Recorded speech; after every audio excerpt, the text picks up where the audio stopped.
আসসালামু আলাইকুম। আশা করি আপনারা যে যেখানে আছেন ভালো আছেন, সুস্থ আছেন। আলহামদুলিল্লাহ আমরাও ভালো আছি। আজকে সারাদিন অনেক কাজ করছি। আজকে নিধির পরীক্ষা ছিল না, শুক্র শনি বন্ধ। তাই আজকে অনেক কিছু রান্না করছি, সেটাই আপনাদের সাথে শেয়ার করব। আশা করি আমার এই ভিডিওটা আপনাদের ভালো লাগবে। যদি ভালো লাগে আমার চ্যানেলটা সাবস্ক্রাইব করবেন, লাইক করবেন, কমেন্ট করবেন, শেয়ার করবেন। তাহলে দেখতে থাকেন আমার ভিডিওটা।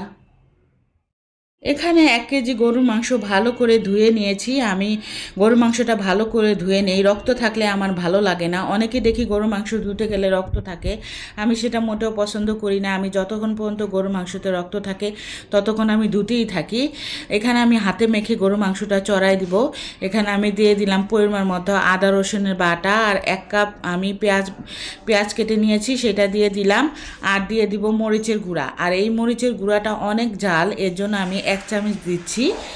আর আপনারা যদি ঝাল খান তাহলে আরও বেশি দিয়ে দিতে পারেন। আমি এতটুকুই দিচ্ছি কারণ ঝাল আমার মেয়েরা পছন্দ করে না, আর আমিও ঝালটা এখন খাওয়া কমাই দিছি।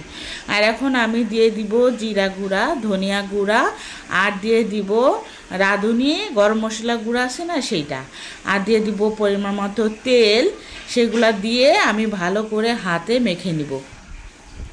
হাতে মাখা গরুর মাংস কিন্তু খেতে খুব ভালো লাগে। এর জন্য আমি যখনই আমার বাসায় গরুর মাংস আনে আমি হাতে মেখেই রান্না করি। এই যে এক এক করে আমি সব মশলা কিন্তু দিয়ে দিলাম। এখন আমি গরম মশলার গুঁড়াটাও দিয়ে দিব।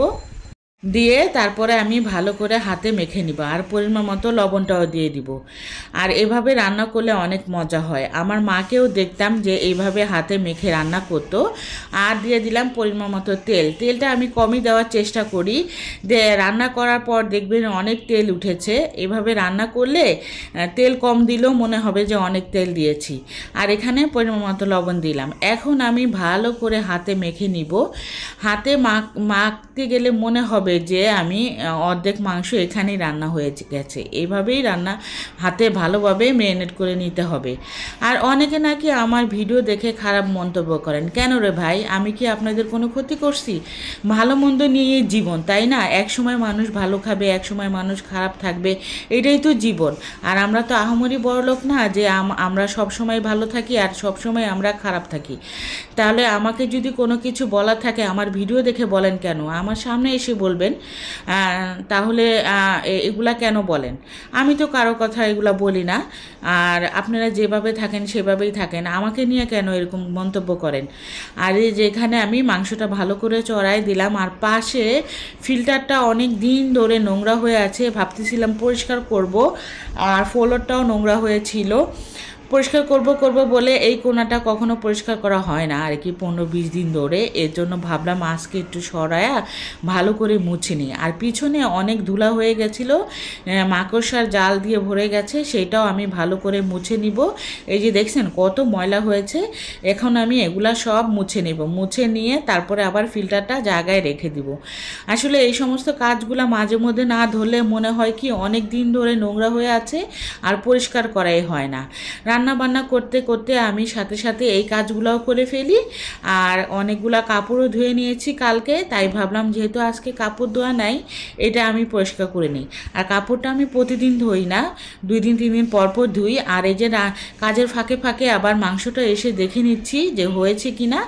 এখন আমার মাংস থেকে অনেক পানি উঠেছে। আমি কিন্তু পানি খুব কম দিয়েছিলাম, মাংস থেকেই অনেক পানি উঠেছে। যেই পানিটা কমে যাবে তখন আমি আলু দিয়ে দিব। আর মাংসতে আলু না দিলে আমার বাচ্চারা খুবই মানে মাংস খেতেই চায় না। এর জন্য আলুটা আমি খুব বেশি দেই। এই যে দেখেছেন আলু কিন্তু অনেক দেওয়া হয়েছে। আলুটা আমি সবসময় মাংসে দেওয়ার চেষ্টা করি, বাচ্চারা যেভাবে পছন্দ করে সেভাবেই রান্না করার চেষ্টা করি। এই যে আলু দিয়ে এখন আমি ভালো করে কষায় নিব। যখন এটা তেলের উপরে উঠে যাবে তখন আমি পরিমাণ মতো পানি দিয়ে দিব। আর গরু মাংসটা ঝোল ঝোল বলেন আর কষা বলেন সব রকমই ভালো লাগে। আর আমার নিধি রান্না করে এসে বলল, আম্মু গরু মাংস যেহেতু রান্না করছো একটু পোলা রান্না করো। ঘরে যেহেতু পোলার চাল ছিল এর জন্য ভাবলাম যে তাড়াহুড়ো করে একটু পোলার চালও চড়াই দিলাম। আসলে ভাত রান্না করব ভেবেছিলাম, কিন্তু বললাম না, বাচ্চারা যেটা বলে সেটা করার চেষ্টা করি সাধ্য অনুযায়ী। যদি আমার সাধ্য থাকে তখন করার চেষ্টা করি। এখন আমি ভালো করে কষায়া পরিমাণ মতো পানি দিয়ে দিয়েছি।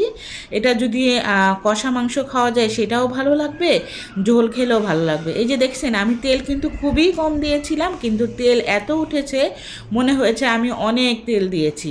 আমার মাংসটা হয়ে গেছে। এখন আমি পোলাওটা রান্না করে নিয়েছি। দেখছেন মাশাল্লাহ কত ঝরঝরা হয়েছে। মাশাল্লাহ আমি পোলাও রান্না করলে এরকম ঝরঝরাই হয়।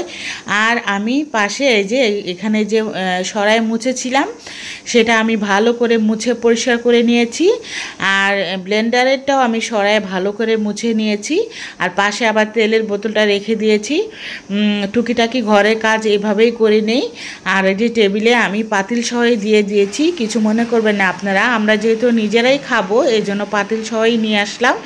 আর শসা কেটে নিয়েছি। এখন আমরা সবাই মিলে খেয়ে নিব, একসাথে বসে সবাই মিলে খেয়ে নিব। নিধির বাবাও আজকে বাসায় আছে, এখন আমরা সবাই মিলে খেয়ে নিব।